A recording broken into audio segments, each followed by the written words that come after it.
All right, good evening, everyone. It's a free Friday, I guess. Whatever I want to do.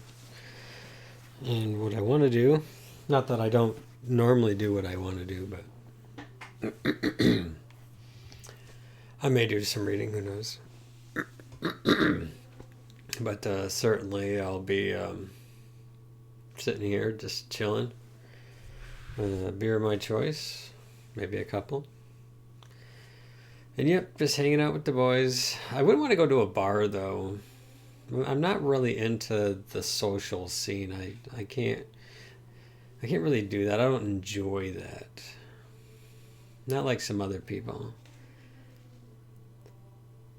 I'm too interested in ideas that it would be very difficult for me to enjoy an environment that can often be quite shallow, and listening to people talk about just nonsense and stuff I just don't even care about.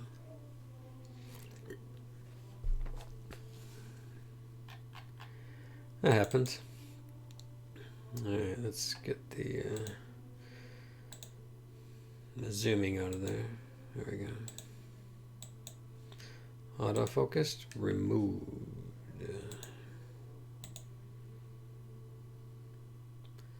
And let me go ahead and post this in my super secret Discord. It's so secret. Let's see here.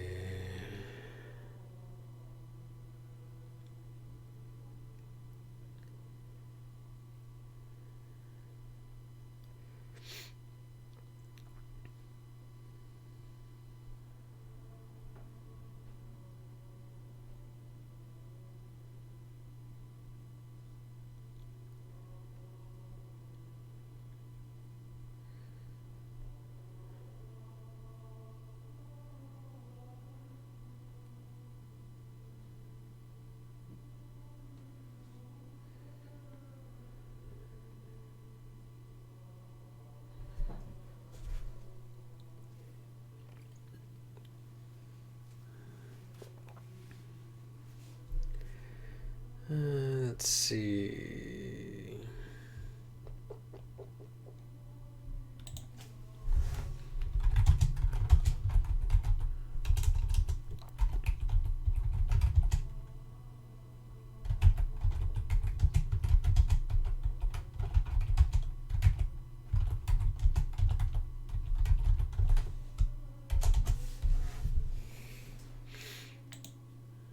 Alright. Yeah.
You'd rather just stay home. Bars are more probable to meet unfriendly weirdos too. Yeah. Who wants to? Who has time for all that? He went to a country bar once. It's kind of fun. The people were more wholesome there. Oh, that's good to hear. I haven't been to a bar as an adult. My father played in a band when I was little, before 10, of course. And I remember being in bars watching him play every now and then, or he would be setting up and He had this trunk filled with chords and all these little pedals that alter the sound of the guitar, and those were always fun. I got a kick out of those things.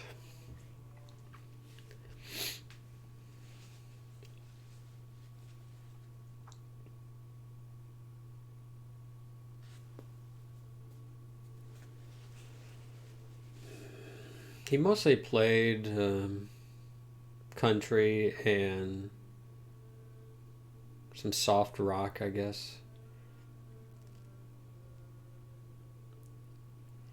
He also wrote some of his own songs as well. I actually have some of that on YouTube. I think I made it private, I don't remember.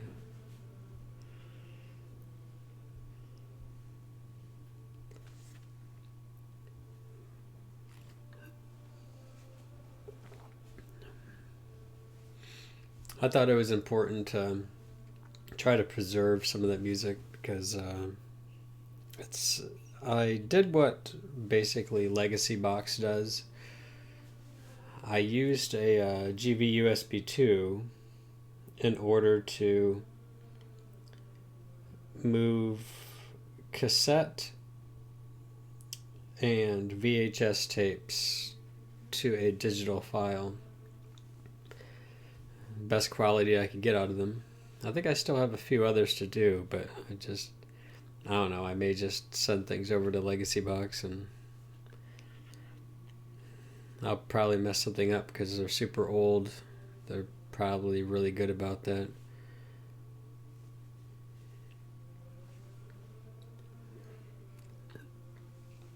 I have very little audio and video footage of my father. I have photos. I have lots of photos when I was a kid. My both of my grandmothers took lots of photos, especially my great grandma. She had a Polaroid, so we have a lot of Polaroids. I thought those things were super cool. Actually, like watching them fade into a picture.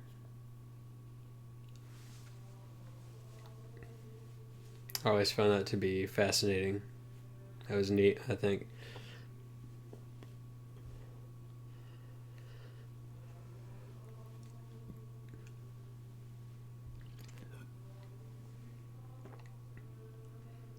I saw that Bud Light wasn't doing very well. The company lost $6 billion in last week or something. There was a huge dip in sales. So good on people and voting with their dollars. That's good. Always glad to see that.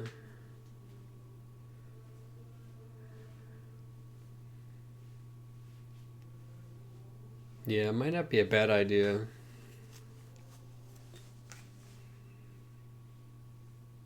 I mean, if I had a house fire, I'd pretty much just lose everything. I could pick and choose.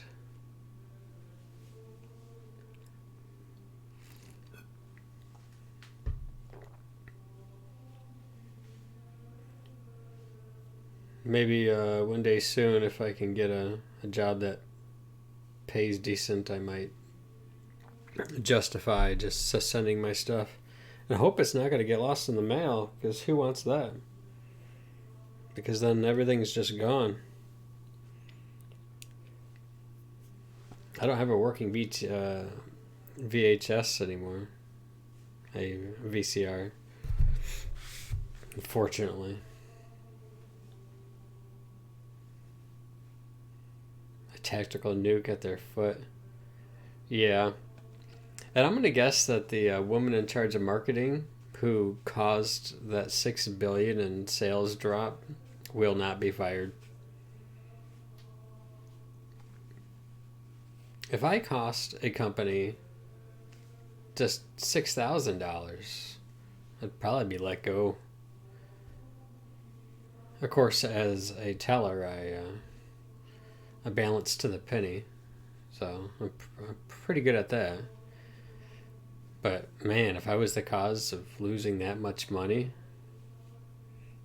they need to switch to somebody else. Because I watched the video of the explanation that was given by the lady and head of marketing. She was just spouting nonsense words that really don't mean much. I was listening to it and I'm like, wow, she's so out of touch. What you need to do is just advertise to your broadest base. That's it. You know, whatever happened to the girls in bikinis, and you got the Bud Light, they're on the beach, the guys are, spiking a volleyball, you know. Like everybody's drinking Bud Light, everybody's having fun. Bud Light. That's what you want to do. I saw a meme. On I'd bring it up if I could do it quickly.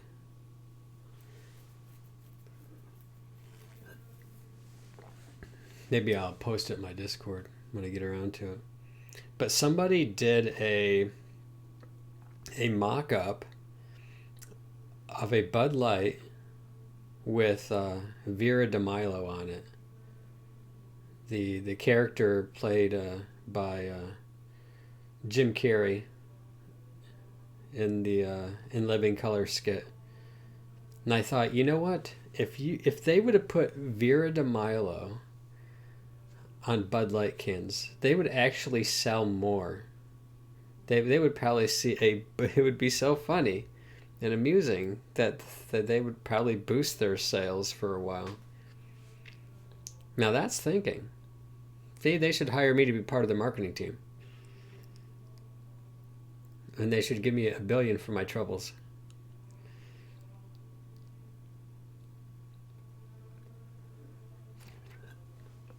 I'm sure Damage Control is all over that stuff.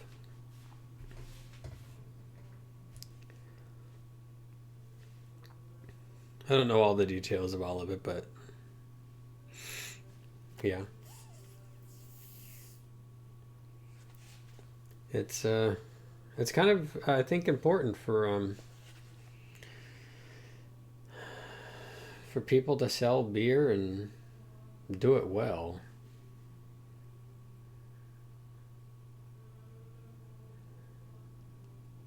Yeah, pretty much any average guy off the street would have been a much better one, right?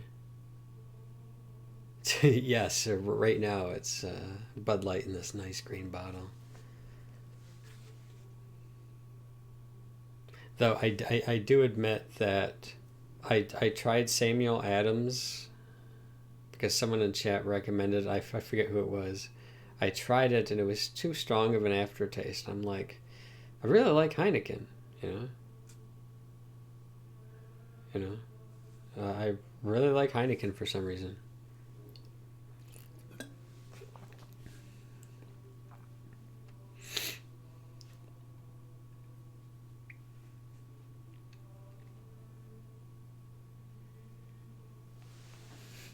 Shiner Bock, huh? Haven't heard of that one. It's funny. I took a picture of the Samuel Adams that I was tasting. I texted it to a friend, and I'm like, I'm trying this out. Tastes kind of gross. I guess it was my first time having it. The first 3 beers were tough, and then when I had the last 3 beers, I sort of got a taste for it, and I was more tolerant, so it wasn't so bad. But I texted it over to him, and then he sent me a picture of what he was drinking, and it was like a 17%, and it was called Dragon's Blood or something. I'm like, dude, what? He's like, if I drink 3 of these, it gets me where I want to go. I'm like, well, apparently you're going straight Bob Hoskins on the set of the original Super Mario Brothers movie.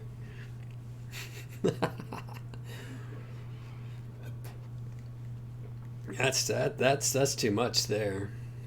I can't do that. I'm fine with a few beers. I just I can't do what some people do. Yeah. No, don't get drunk, of course, and drink responsibly, for sure. I found for me, I'm fine with just having a few. So, what was that? Trooper? An Iron Maiden beer, huh? Crap beer with a name, but this is a really fine red ale. Huh. Trooper, huh? Shinerbach and Trooper. There are so many beers, so there's a lot of stores in the area that have all kinds of beers I've never heard of. And I really don't want to buy any of them because I have no idea.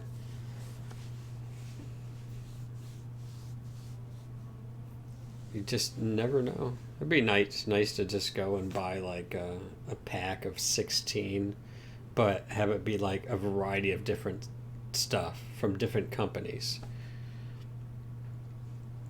Just so you can hang back and just try them and be like, okay, I'm never having that again. That's kind of rough. And then find some new favorites maybe. Haven't seen anything like that. And of course, we're not going to find beer that's unless it's like well known and mass produced and highly purchased. It's going to be a little more expensive, of course. It's not going to be like that Blue Ribbon stuff I never had. For a while there, I was drinking Miller High Life because it was cheap, but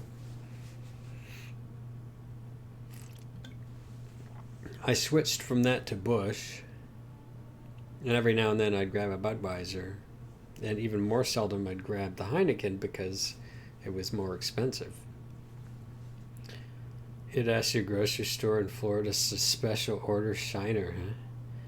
Turned out I drank so much they were getting it at a discount. That's funny.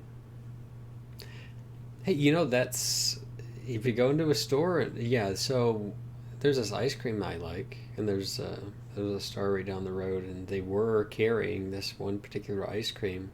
They still have some brands, some different flavors of the same brand, but all of a sudden they stopped carrying that one. And I told them, you start ordering this, I'll start buying it.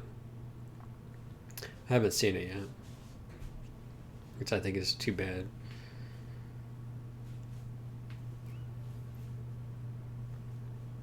But again, at other stores, see, they were selling theirs at like $4, $4.50, and then over at the big chain grocery store, it's like $6.50. So I'm guessing that particular flavor was just more expensive. You don't recall the name, but there was a beer I got my father because it had a Jeep Wagoneer on the label, and he was a Wagoneer. He tried. We tried it together. It tasted like old pine needles. So awesome label, poor beer. Be like, this was brewed. Hey, that beer was a little too heavy in the pine tree perfume, huh?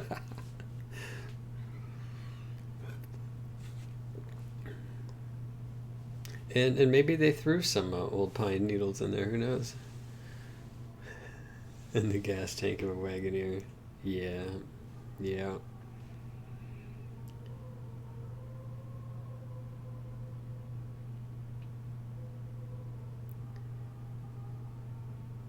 Yeah, I've never ventured to try to brew my own beer in my garage or basement or wherever. I have no idea what I would even get. I feel like it would be a waste of time unless I actually knew what I was doing.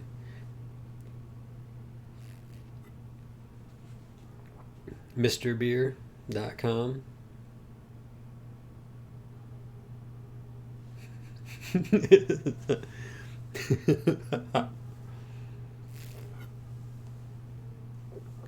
Or is it just Mr. No, it had to be like .com or something, right?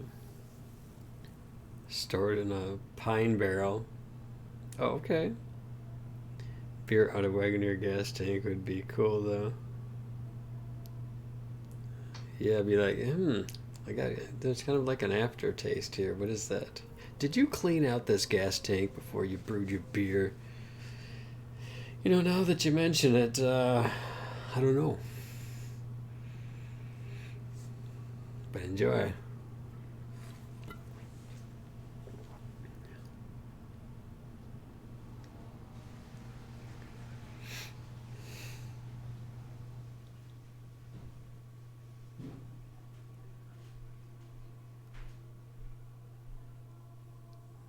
Yeah,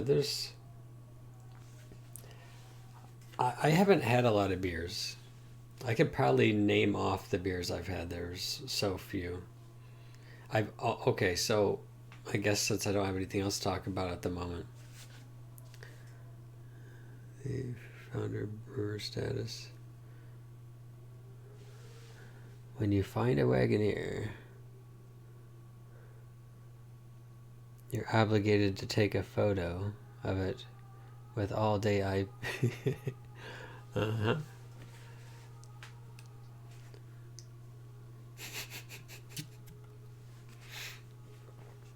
So I've had a lot of Miller High Life because it was cheap and I could get 12 bottles.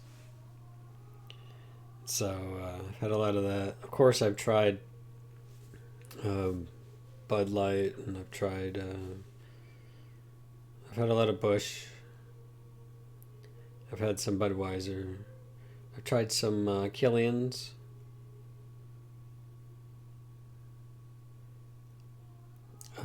Heineken, of course. I'm trying to think of. I tried Pilsner beer once. Well, man, that was strong. No, I don't think I enjoyed that. And then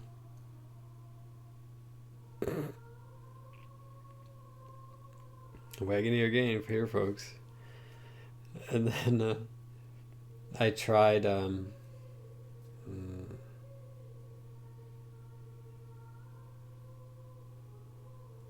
Guinness once. I thought it was gross. It was super thick. Yeah, so I tried a Guinness once. I'm pretty sure some of these beers are an acquired taste. But when I first tried Heineken, I wasn't too upset. I don't know. I was at an Italian restaurant. I was trying out the restaurant, and I got a burger, and I was like, "What kind of beer do you recommend?" Well, he said, "Well, why don't you try the Guinness?" I'm like, "Okay." So I have absolutely no idea. It was at a restaurant, but it was like thick and it was dark. That's all I remember.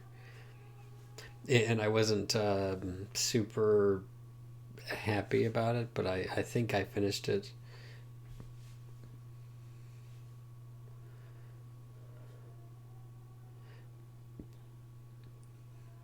Yeah, who knows? Maybe it was the extra stout. The part. It was like the middle portion of 1 2 3 Jello. It was about that consistency.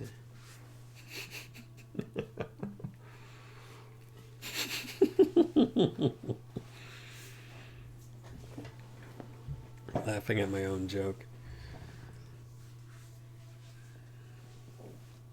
Yeah, it was super dark. It looked like yeah, used motor oil.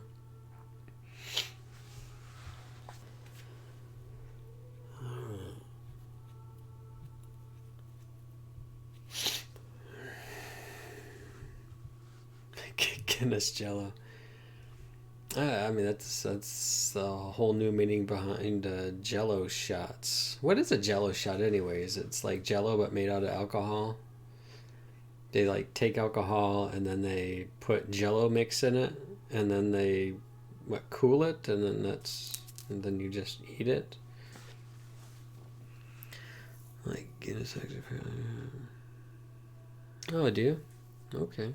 Like I said, I think there are some beers out there that are more of an acquired taste. You kind of have to get into it and drink it for a while, and then it becomes something that you prefer.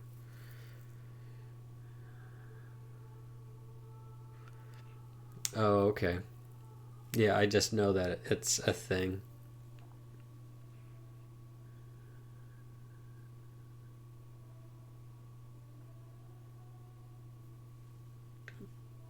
I mainly remember that Jello shot is a thing from a joke that a comedian said once. I don't remember what the context was though.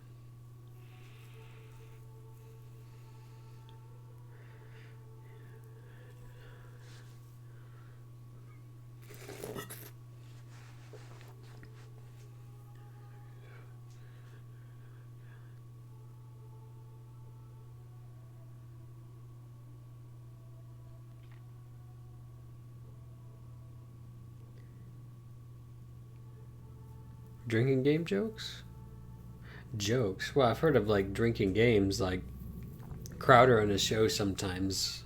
They'll have like where you go grab a beer or whatnot, and then anytime you hear certain words or phrases or whatnot, everybody has to take a swig. And Michael Knowles does the yes or no, and if you get it wrong, you have to drink. But everybody seems to just drink anyways, so you're just sitting down there for an hour, just having a conversation and guessing what the other person would say over a drink.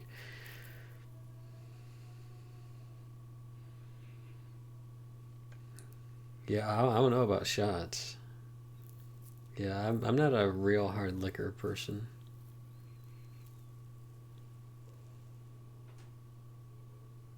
Depending on what movie you're watching. I mean, if you're watching um, Pulp Fiction, then maybe you wouldn't want to have such a criteria. Still a great movie.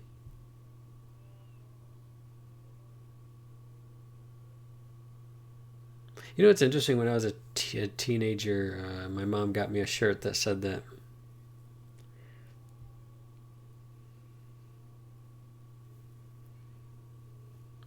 I'm not saying my mom had a lot of sense. I'm just saying that I had such a shirt.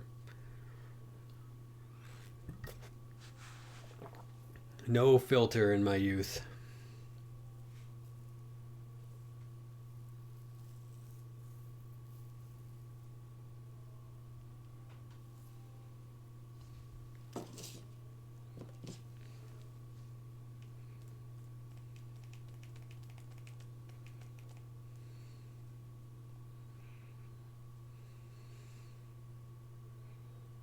Oh yeah, jokes are always funny. Every time you find a beer that looks like you want to take a sip. Ah, that's funny. Yes, every time, all of the times, every of the times.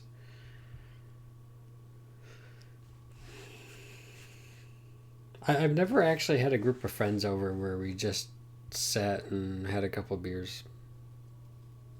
Nope. From the age of 18 to 27, so about for a whole decade. Uh, I was with the Church of the Nazarene, and drinking was discouraged.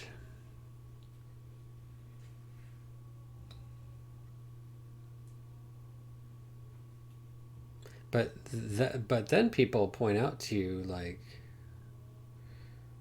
proverbs and wisdom literature that talks about how wine makes the heart glad, and some other quotes from the deuterocanonical text that talk about having a beer. What was the quote? There was one particular, and I listen. This is really funny. This is really funny. So the Church of Nazarene um, was very anti-alcohol.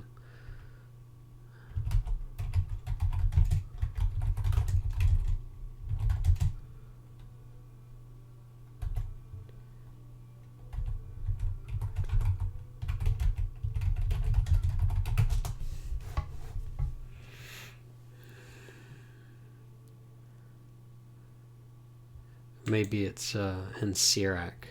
Here, let me read Sirach. All right, Sirach is in the Deuterocanon. It says, wine is like life to men, if you drink it in moderation. What is life to a man who is without wine? It has been created to make men glad. Wine drunk in season and temperately is rejoicing of heart and gladness of soul. Wine drunk to excess is bitterness of soul with provocation and stumbling. Drunkenness increases the anger of a fool to his injury, reducing his strength and adding wounds. Do not reprove your neighbor at a banquet of wine. Do not despise him in his merryment.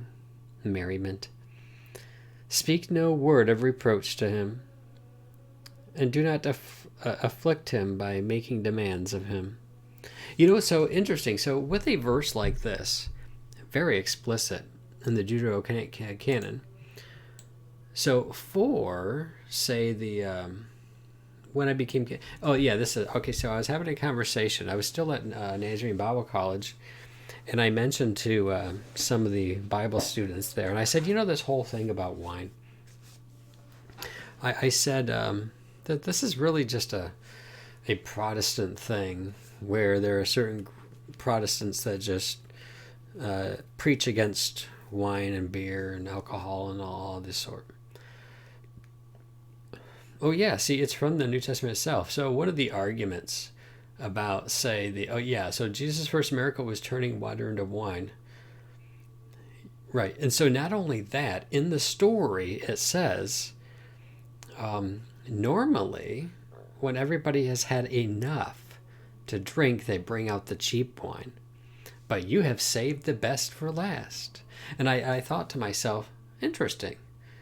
Everybody has already had enough, and then Jesus gives them more. Like, there you go, there's some more wine for you. Obviously he's not encouraging drunkenness, but yes, that was his first miracle. So I told my Protestant friends, I said, you know, Catholics don't have this problem. There isn't like a group of Catholics who say, no, you should never drink alcohol, because Sirach, the passages I just read come straight out of Sirach. So how can you speak against it? It's very clear. It talks about its use in moderation. It talks about temperance. It talks about not getting drunk. But it talks about enjoying your wine. So, yeah, I think the Church of Nazarene were formed in the early 20th century, so like the early 1900s during the Prohibition and stuff. So that was the argument that the Church of Nazarene would give is, oh no, the wine wasn't like 12% Merlot or something like that. It was just a slightly fermented, very watered down kind of drink, and you would have to consume large quantities of this in order to get buzzed. That was basically one of the arguments they give. But once again, like I said, well, Catholics, Eastern Orthodox, all those who consider Sirach to be scripture, not a problem. Wasn't a problem at all. So I said, you know, really, this is just a Church of Nazarene problem. It's, you know, Catholics had no problem with it. The church certainly never had any problems with it. Hey, Zuckerberg, welcome in. It's like marijuana. Well, I don't know. I don't see any of that talked about in Sirach. The stuff people use now is way stronger than 20 years ago. I heard that. I've heard that.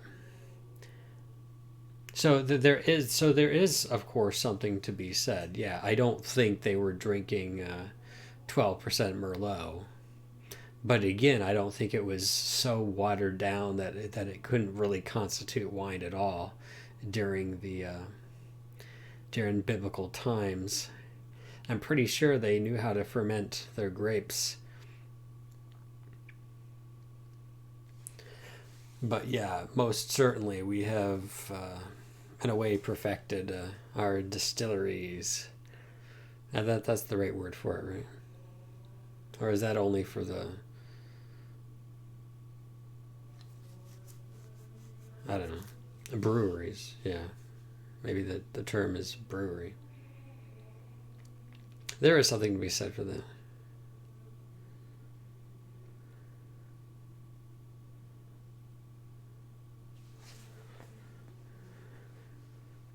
Well, see, that's an interesting thing. Yeah. So if you're drinking Bud Light, or let's say you're used to drinking Guinness, and then somebody hands you a Miller High Life, and you're like, "What is this?" It's like 1 part alcohol, 99% water.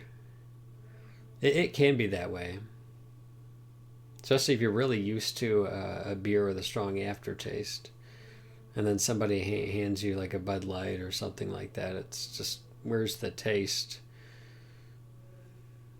Definitely has makes a difference if you're used to stronger stuff.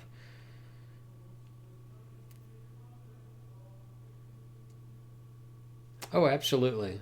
Yeah, understanding like what moderation means to an individual makes a big difference. Prune juice, a warrior's drink. Now you're you're referencing Worf, right? Worf on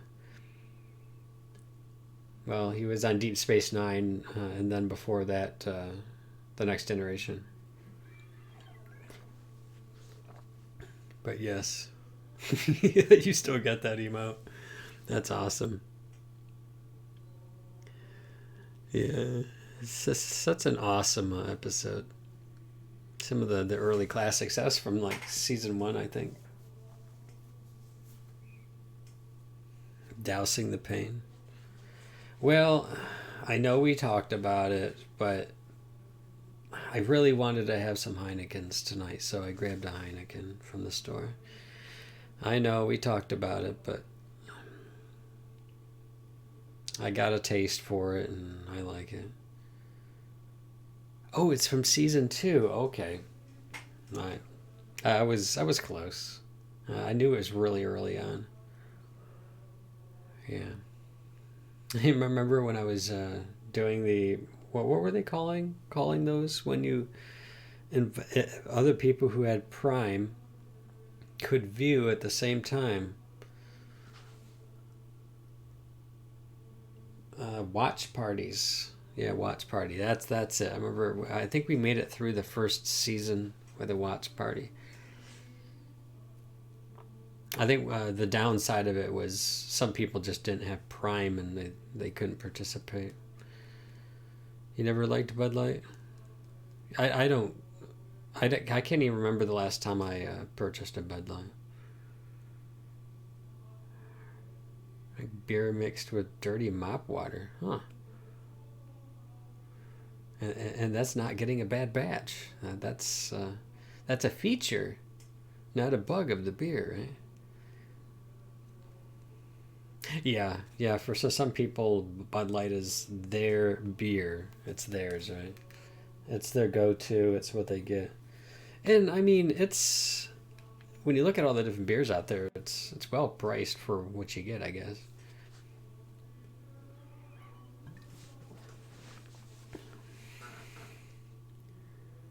Todd Howard, you know, you must forgive me. I don't get the reference from the Peep Show booth. Oh.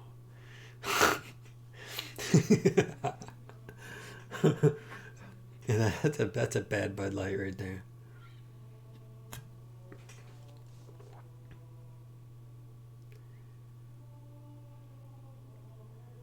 Oh, what was the thing I was gonna say? Oh, okay. So I was talking to HR at work today. Here, let me bring up an actor's name. Edward Norton. Okay, so I was talking to HR. Uh, yeah, and she said Your voice sounds like Edward Norton. And I'm like, who's Edward Norton? It's not like a voice you hear very often. He's the main character who's crazy in Fight Club. I'm pretty sure you all get that reference. Or he played the Incredible Hulk, Edward Norton. Um, she told me I sounded like him, and I've never had anybody tell me that before. I don't think I sound like him because maybe I hear myself differently. Yeah, I'm sorry. I'm sorry. We're not supposed to talk about Fight Club. Have I heard of Bethesda, the game studio? No, I have not. He's their CEO. He says that all the time. They sell broken, buggy games. Do they? Who? Edward Norton?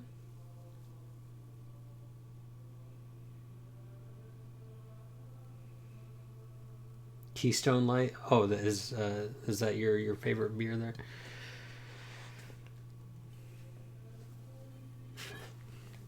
You know what? My wife has never seen Fight Club. I was thinking about watching it with her this evening, particularly because I wanted to hear Edward Norton's voice. Or Todd Howard. Oh, that's right. I'm sorry. It's a bug, not a feature. No, it's not a bug. It's a feature. Oh yeah, I like strategy games. So sometimes, I mean, I like the where you have to figure out how to do a boss fight and stuff like that. I'll be right back.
Oh no, I was just going up to grab this.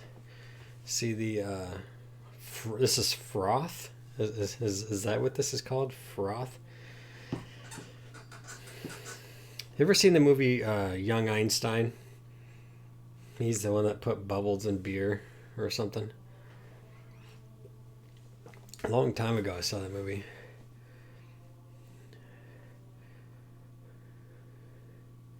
It is something they say. It is.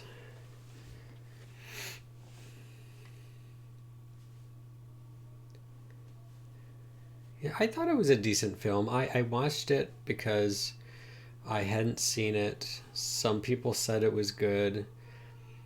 And my thought was, oh, is this a bunch of people fighting or something? Why is that amusing? But there's more to it.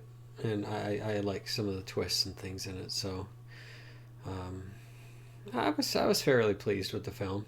I remember. It was several years ago. But I remember it being interesting. Yeah.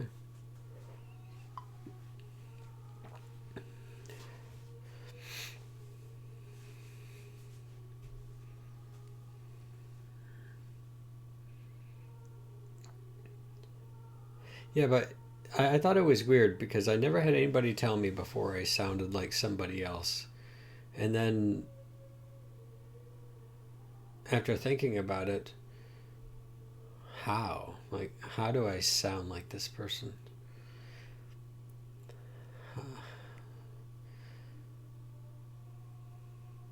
But yeah, I had to go in and I had to talk to the director of HR today. That was fun. Had to talk about why I'm not meeting my sales goals, and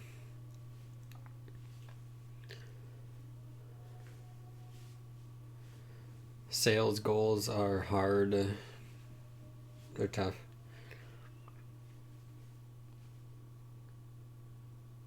Yeah, if I don't get better at the sales, I'm looking at not having a job in 45 days. Yeah. Hopefully I can make it.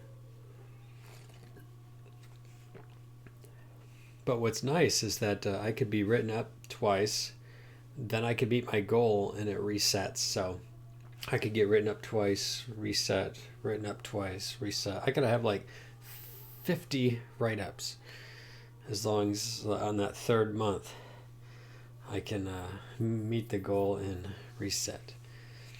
That would be hilarious.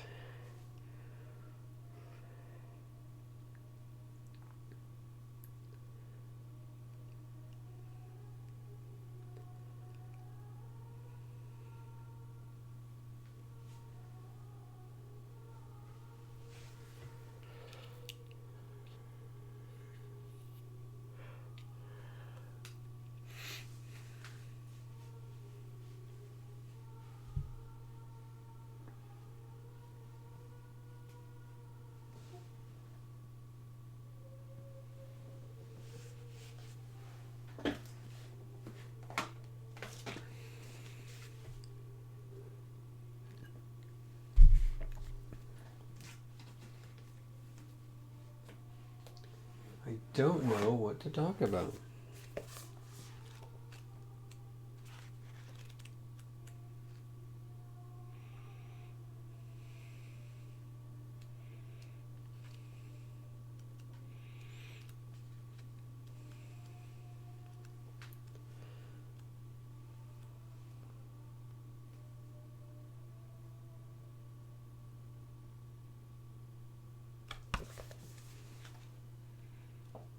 IQ? I don't think so. Does IQ stand for something? Maybe I have. What's the basic idea?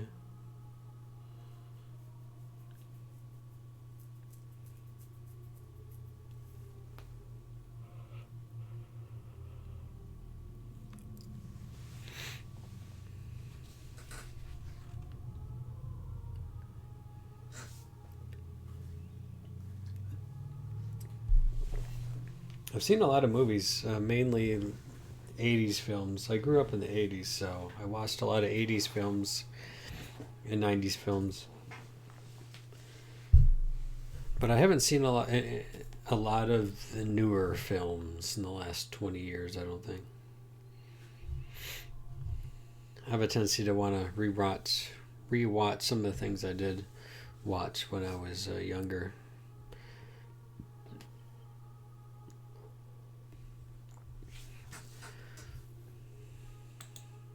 It's the nostalgia, right?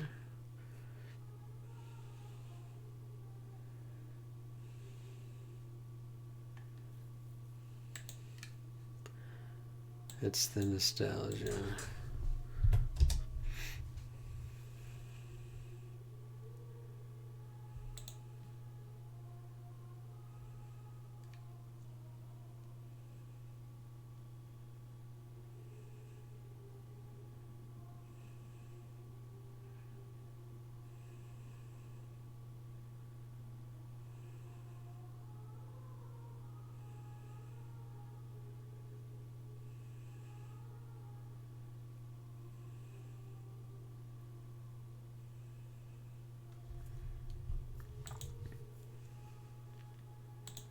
Mm-hmm.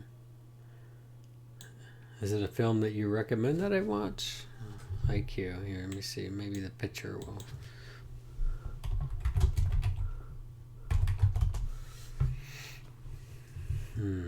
The one with Meg Ryan.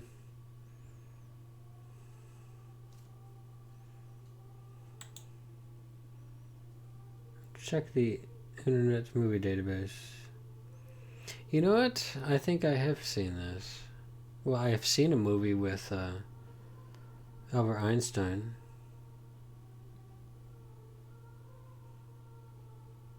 the niece of Albert Einstein. Yeah, you know what? I think I have seen that. But I think I may have only watched it once. And it was a long time ago. Because I see, yeah, it was a 90s film. Yeah, it looks familiar. I think I've seen it once. I suppose it could merit another watch.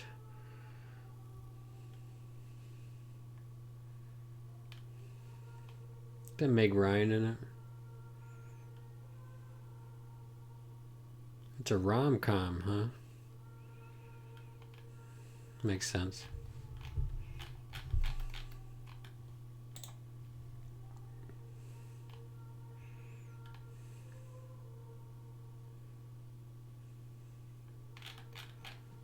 Hmm.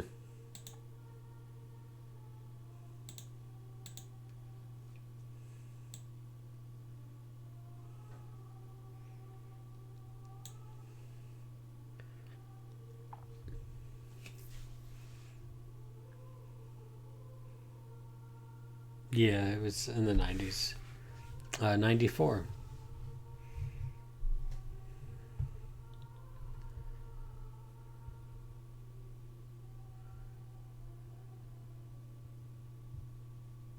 Oh, interesting.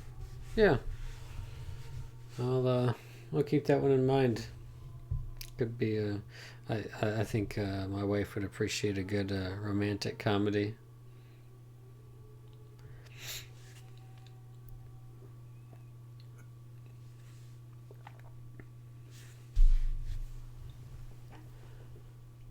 It's interesting.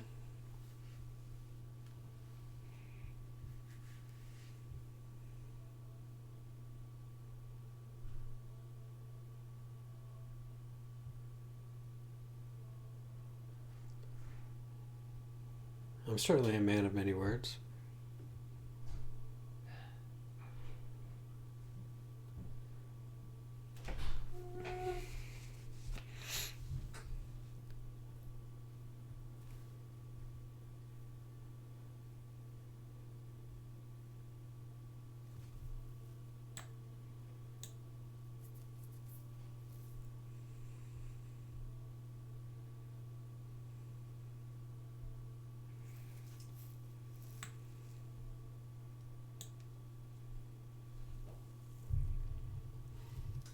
I'm trying to get a tennis birdie out of a tree. Discussing whether time exists, one of them throws a racket up the tree to get the birdie out and gets stuck too. And one of them says, "Now your racket doesn't exist." Why wouldn't it exist? Maybe there's some more context there. Are they discussing whether that the time exists? Why would the racket exist?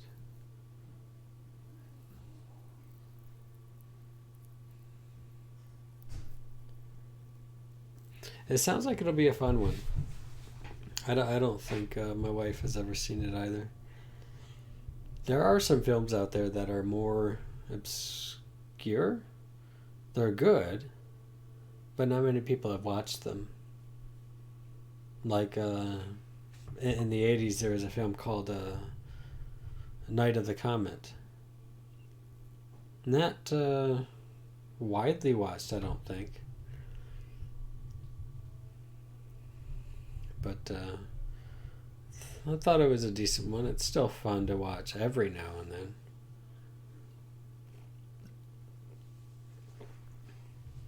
A couple nights ago, I showed my wife the movie Super Mario Brothers with Bob Hoskins. Yeah. She had never seen it.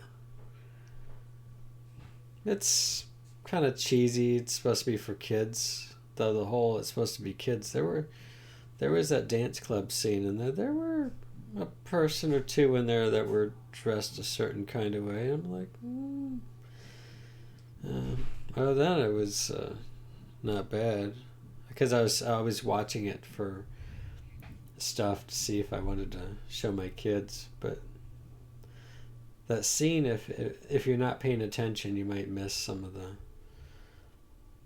lack of clothing on a couple of the dancers in the background. But other than that, I think it's mostly just silly stuff.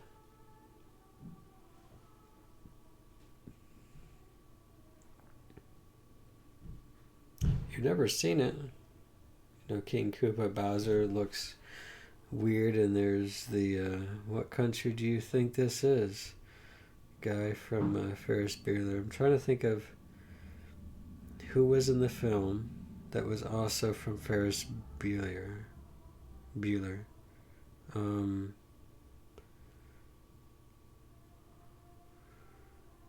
oh yes, that guy. Yeah, he was in it. I don't know his name, but yeah, he was the guy who stole the car. He was one of the garage attendants.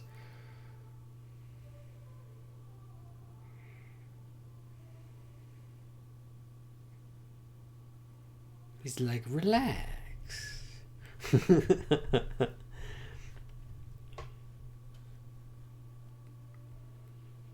Yeah, King Koopa. Well, the whole idea is that when a meteorite struck the Earth 65 million years ago, or whatever it was, it splintered reality into two dimensions, and the dinosaurs end up living in this other dimension, and they evolved to humans, but from dinosaurs. So they were born from eggs.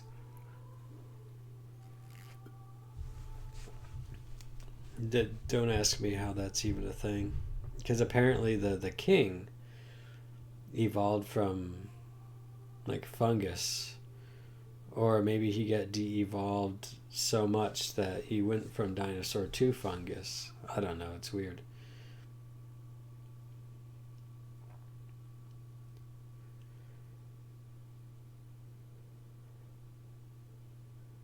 Yes, that's exactly why we have Easter eggs. Yeah, the whole opening scene, where Princess Daisy's mother drops off the egg, the containing Princess Daisy, to a convent of nuns, and so she was raised by nuns, I guess. And she just happened to have an interest in archaeology, particularly dinosaur bones.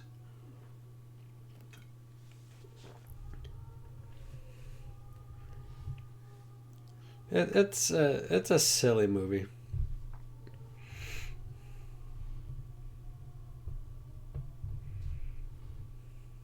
It's always neat seeing a movie with Bob Hoskins. I mean, it's classic. Who Framed Roger Rabbit? That's a great one. I still like watching that one every now and then. It's really good. It's got so many like adult jokes that if you're not really paying attention, that you might miss.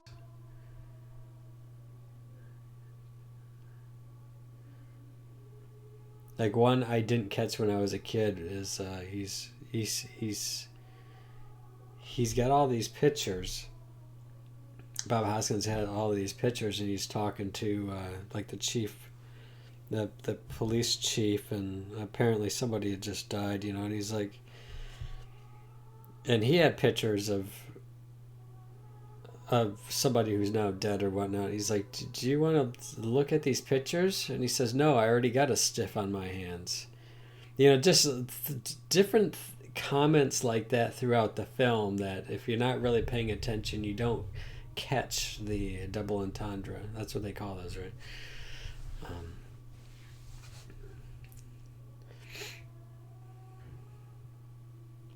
so you got all the cartoon stuff, but they definitely had some of those adult elements in there that was supposed to go over the heads of the kids.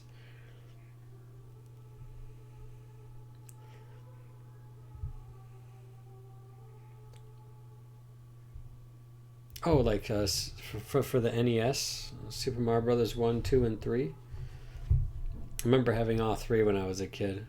We got Super Mario Brothers 3 when it came out, Particularly because we watched that movie Wizard, and we're like, ooh, we got to get Super Mario Brothers 3.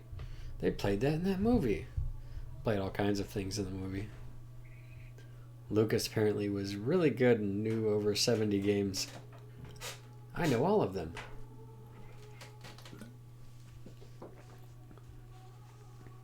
Him and his power glove. It's so bad.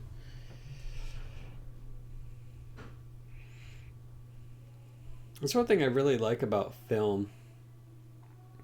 It's very quotable and other people share it. Like if I quoted something from Hamlet, most people would be like, I have no idea what that's from. But if you quote a classic film, everybody, like most people, well, I mean, perhaps not the young kids, but people in your own age group are going to know exactly what you're talking about. There's this woman that I work with. She's about my age. She gets all of my references. Everybody else are like in their 20s, and they don't get anything I say. So I try not to do any references because nobody's going to get them but her. It's funny. It's a generational thing. I mean, growing up in the 80s, it was 80s music, 80s film. It was what was there at the time. Nowadays, it's 2020 music. 40 years later, I don't know any of the musicians nowadays. I don't listen to any of their stuff. You could name me 10 modern day musicians and I don't know who they are. Not that I learned the ones from the 80s all that well either. I didn't really spend a lot of time memorizing them. So you're in your 20s. Well, that's surprising. Most people who gravitate towards my stream are a bit older. But you like more of the 80s and 90s stuff? Yeah. So your dad got you into your NES for Christmas one year. Oh, that is so cool. Yeah, I got a lot of NES. I got a lot of NES carts.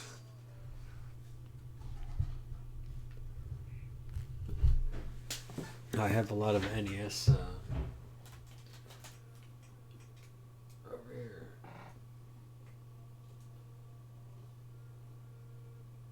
I have a lot of NES boards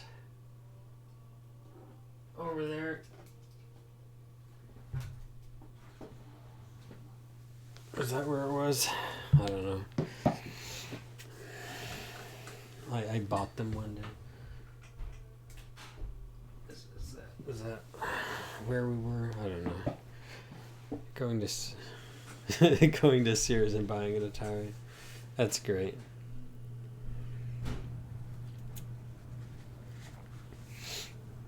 Well, I bought a bunch of untested boards because I got them for pretty cheap, and then I wanted to learn how to diagnose and repair them. And I did manage to sell a few.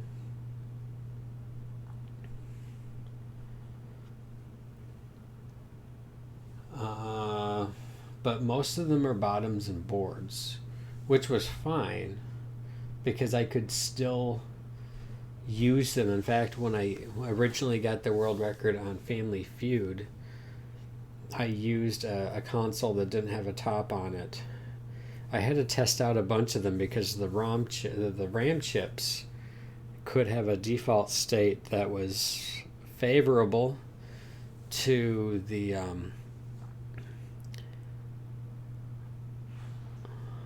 uninitiated memory addresses. relating to the game. As such, we were able to target certain question blocks in the game.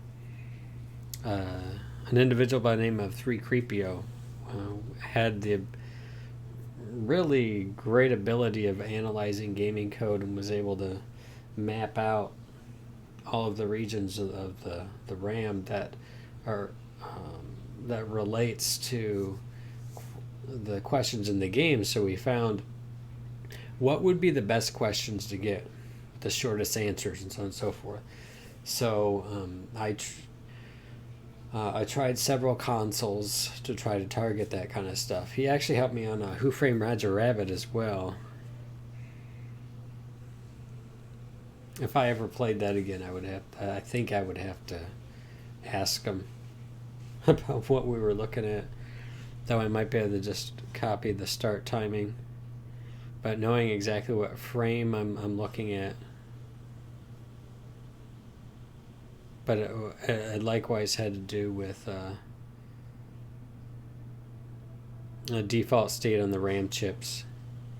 This was also important for the 2 or 3 consoles that I sold were to help people. I sold a console to Tecate and also to Metroid McFly because they could use the console and an original cart, so all original hardware, and be able to get the ideal crate pattern on Metroid.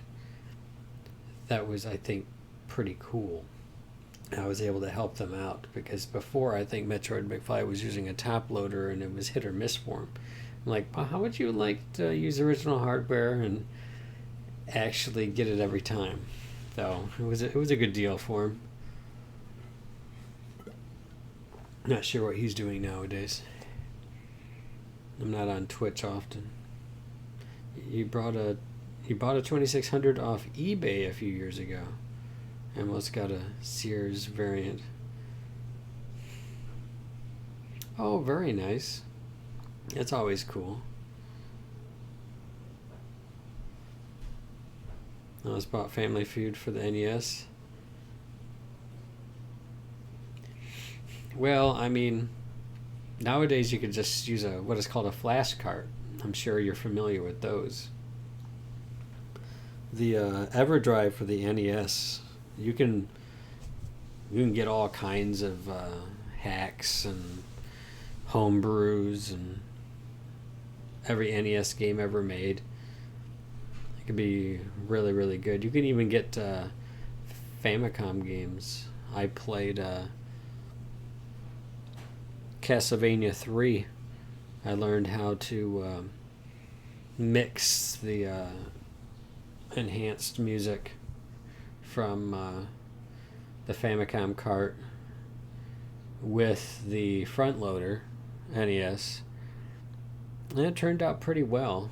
I played that on stream. It was really good.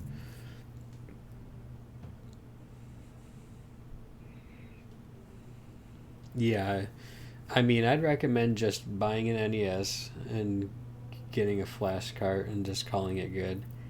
You got what is it, like 600, 800 games, and just play those things over and over again if that's something you want. I mean, it might be better doing that than just buying a couple games on Steam.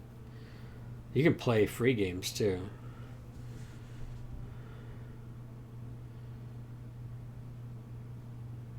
The real stereo audio. I don't know. Unless you sent it to me back then, I was streaming so much I don't remember. But you can certainly send it to me in a whisper. That way I have it. I could lose it in chat, but if you whisper it to me, you may have. I don't know.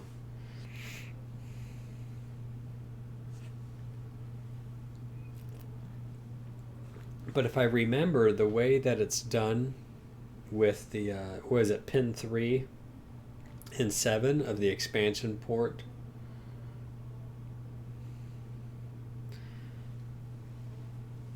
I think I had a kind of stereo. Certain sounds were coming over here, certain were coming over here, if that's what you mean by stereo. Though that might be what is called fake stereo. That's not real stereo. It's more of just a Fox stereo, if I remember correctly.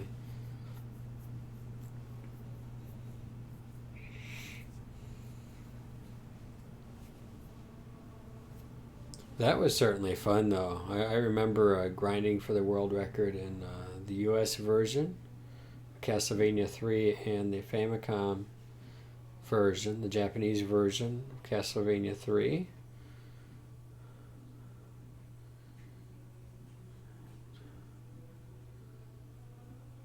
Okay, yeah, I think I did the stereo mod.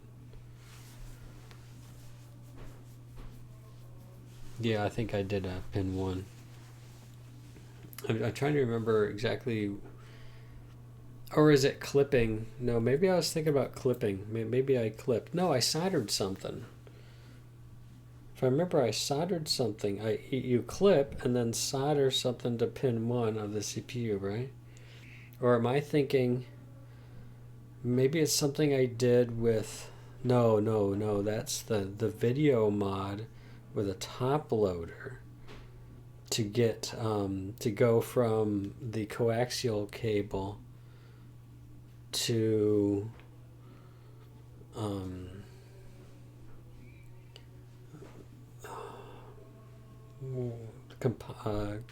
composite.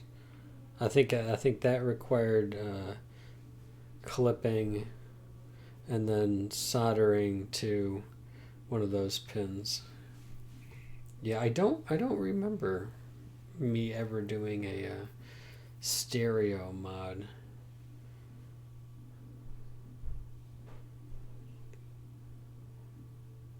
I don't think I ever did that.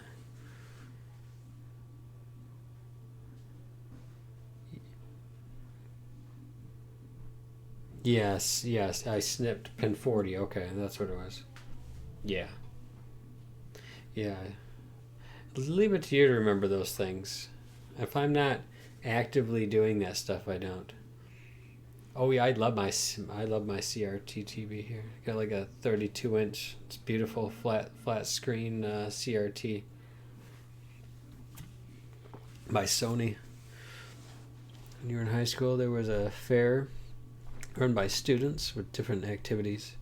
A friend and I ran an arcade, so I brought my NES and Atari with me, and we set up everything with a couch, CRT TVs, and a projector. When it came lunchtime, I snuck off from the cafeteria and played video games. Oh, that's so cool. Yeah, I mean, you can take the NES with you anywhere. Remember on the movie Wizard? They were getting new tires because Mr. Putnam just flattened 2 of their tires. And then so they had to get white wall tires, at least on one side. And while they were there, he hooked up his NES to the TV right there at the auto repair shop. He's like, you didn't ask to do that, did you? Well, why do I have to ask? So yeah, they just took that thing anywhere. They played it there. He played it in the hotel. It was great. A Rad Racer. Yeah. Gotta love Rad Racer. I don't recall that being one of the games. So I did a Deathless series where I ended up beating over 100 NES games deathless. It was a deathless challenge I was doing. What I wanted to do, I wanted to learn the game enough to be able to beat it without dying. And then if I wanted to speed run it, I was in a much better place doing that because I knew how to play it safely if I wanted to. And And many times speedrun strats were safe strats.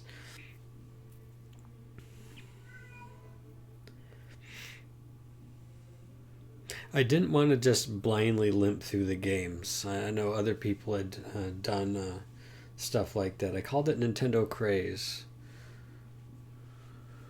Yeah. I called it Nintendo Craze, and I did a deathless challenge. After 100, I just kind of stopped, and I focused mainly on speedrunning games. To this day, I still think I have the the fastest time on Who Framed Roger Rabbit. Over time, people beat your times and everything, which they should. I'm nothing fantastic, and but that one I think might be really difficult to do unless somebody allows emulator. Because I used original cart and everything. Third-party hardware that allows NES saves. Well, yeah, you can do NES saves with a flash drive. Like from StoneAgeGamer.com, you can get a what is called an EverDrive.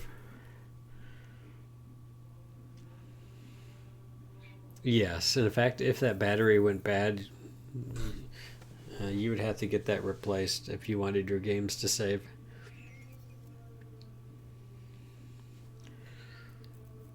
Yeah, I had no idea what was going on. One time I bought a Zelda game and the battery was bad, and for some reason it just kept erasing my stuff, and I had no idea why. But yeah, there's a lithium battery in there or something. Once you replace it, you're fine.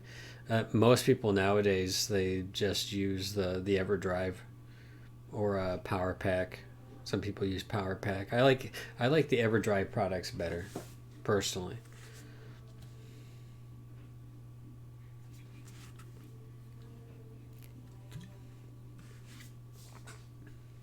All right, I got another 15 minutes. That's another 15 minutes.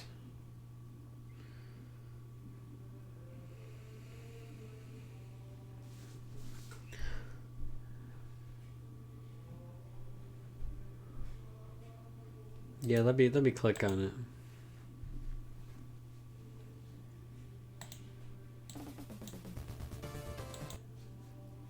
I don't know how loud that is, so let me.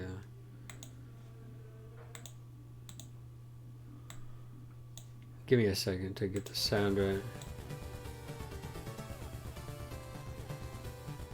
Oh, that's good.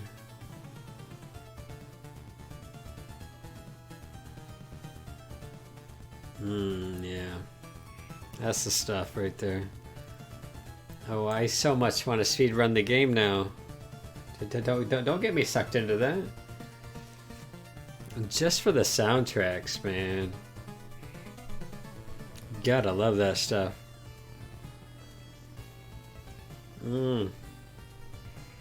That's so good, dude. I think now I recall.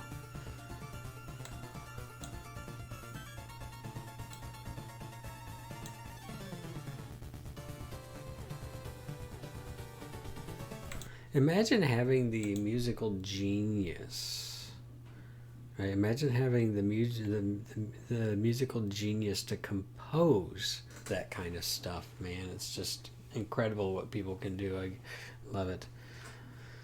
I know the feeling, having to leave your NES running to save and hoping your mom doesn't accidentally knock the plug. Right. Oh, and another video. Oh, here, just give me a second. What I did was I have the system audio on the left, and then the expansion audio on the right. Oh, okay, that's clever. Aquarius. I don't think I ever went to that.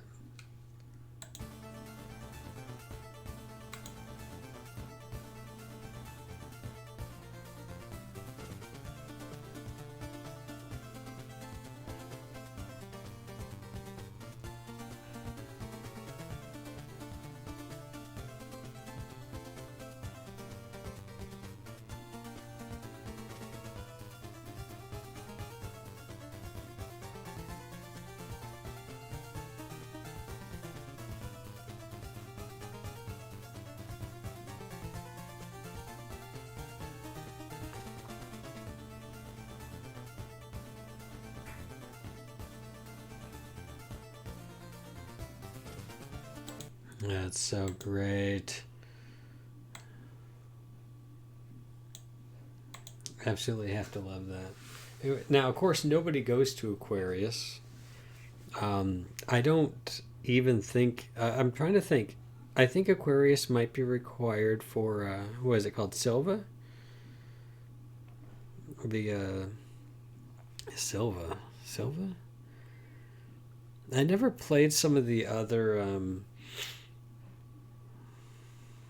characters. The only route that I did on that game, the only route was the Alucard route, because technically it was the, yeah, it is, and it was a pleasure speedrunning it too. I'm not even sure if I still have the world record on that version. I think most people weren't playing that, and I think most people have beaten most of my times now that I've stopped improving them.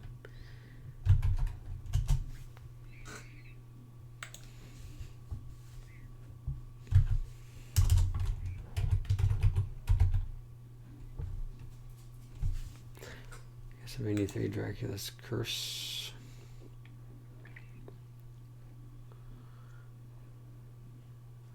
Was it Alucard? Famicom? Yeah, I still have the world record in the Alucard Famicom. Ohan was the one who held the world record 7 years ago, and then what did I get? So he had 2602. 2602, and what did I have?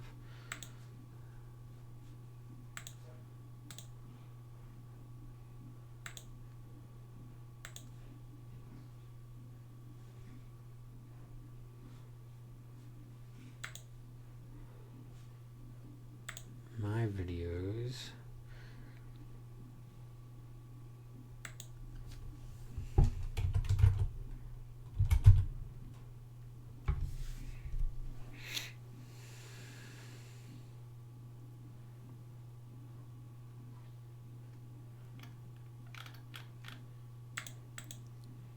Yeah, I got a lot of these videos too.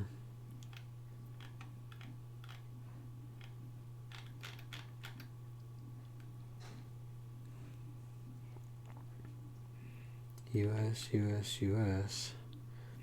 Where's my Japan PB? It's US.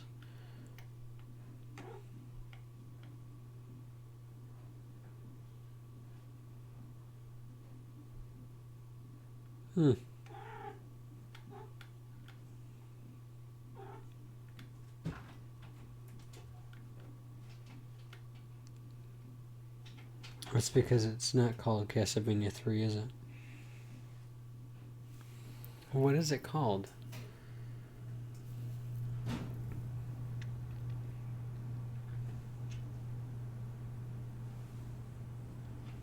Is it called something else?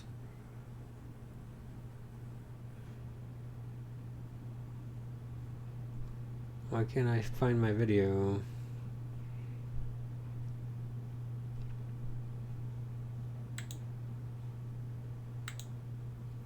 Should be here. All I have is US.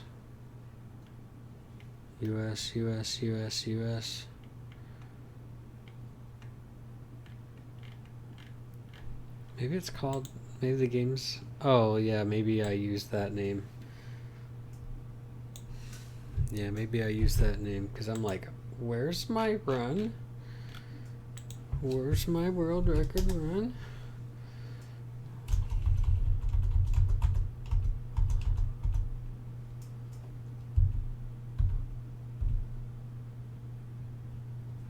Okay, there it is. Yep. So my world record for that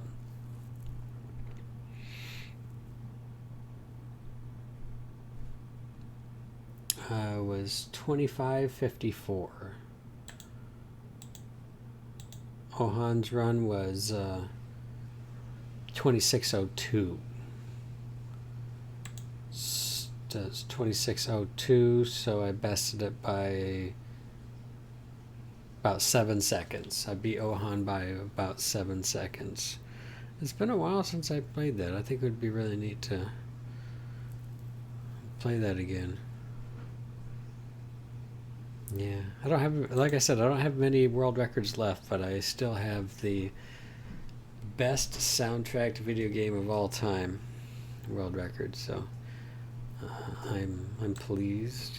I'm pleased with that. That's good. I'm happy with that.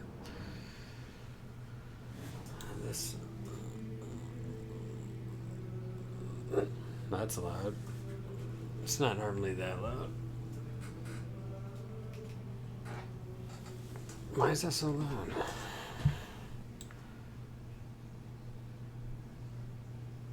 Okay. That's weird.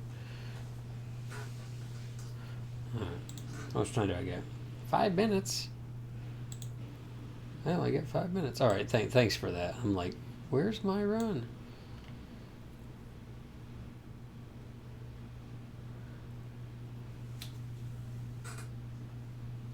Oh, was there a cat up there again?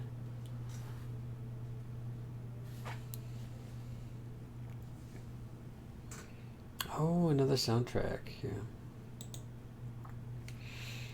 Yeah, do I ever think that I'll speedrun a game again? I don't know.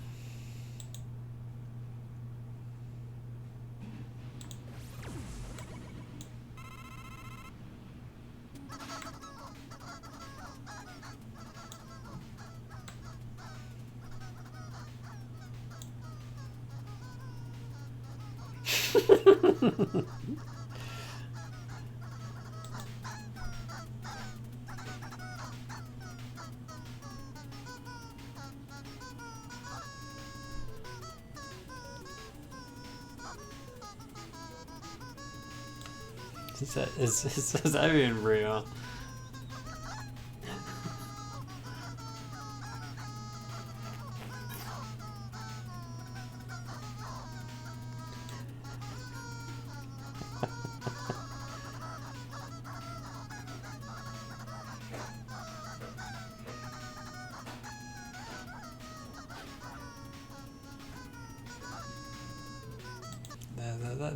Yeah. Somebody's doing that. That's hilarious.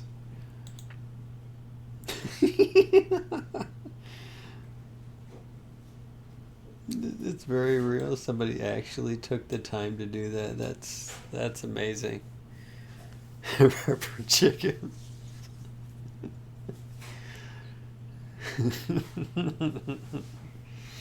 That's great. That's good stuff.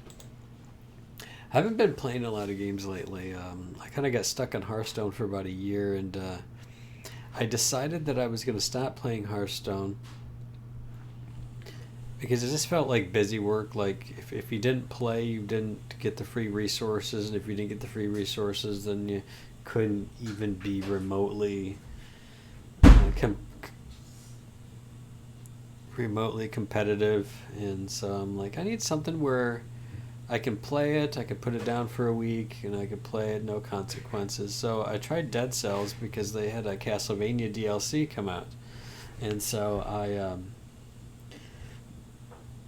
I tried that. I did the death fight and all of that. And there's more to the game after Timekeeper. You can go to Dracula's Castle Part 2 so that you can eventually move towards fighting Dracula. But I after beating Hand of the King on no boss cells, which that I had to get to boss of the King, Hand of the King 3 times before I finally beat him. I had to practice the fight and everything. And then I tried the game on one boss cell a few times. You get a lot less healing, and I mean a lot less healing. And I've probably made 4 or 5 attempts, runs in that game, and I really can't get... I don't think I've gotten past... Morass of the Banished. I may have gotten past that once, but it's much harder now. There's invisible enemies and there's less healing. So it was just kind of, I got discouraged, and I haven't played the game in like a week.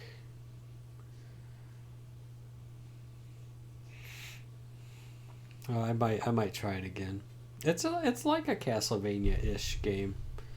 It can be very fast paced. In fact, the game actually rewards you for playing fast, and people can get really good at it. A lot of platforming, a lot of planning, dodging. Right, it's a feature, not a bug. Yeah, there are invisible enemies. Until they turn to attack you or you get close enough and they kind of like reveal themselves.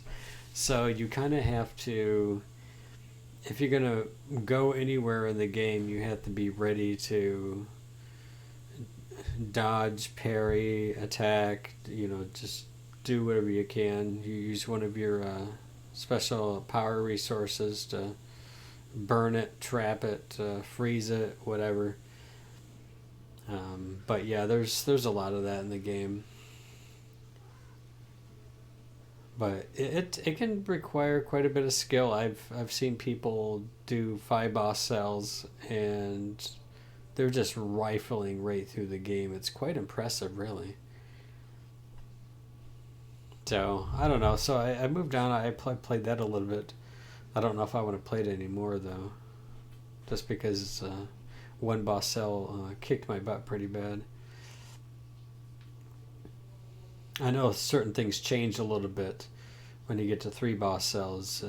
It starts offering you more potential scrolls, and I think that if over time I stuck with it, I'd probably get a little bit better. But I'm not sure what I want to play in terms of video games right now. I've been mostly just doing these streams where I come down for a little while and just talk. Today we talked about beer, music, well, yeah, a little bit of music, but movies and video games. Seems like things to listen to. All right, it's 10 o'clock, everybody. Thanks for hanging out. I appreciate all the discussions. These streams wouldn't be half as fun if there was nobody to talk to, so I appreciate you, my friends, for hanging out and chilling with me this evening and having a couple beers if that's what you decided to do. I had my 2, so I'm done. I do plan on being on again, maybe Saturday or Sunday. We'll see. And yeah, have a blessed night. God bless everybody.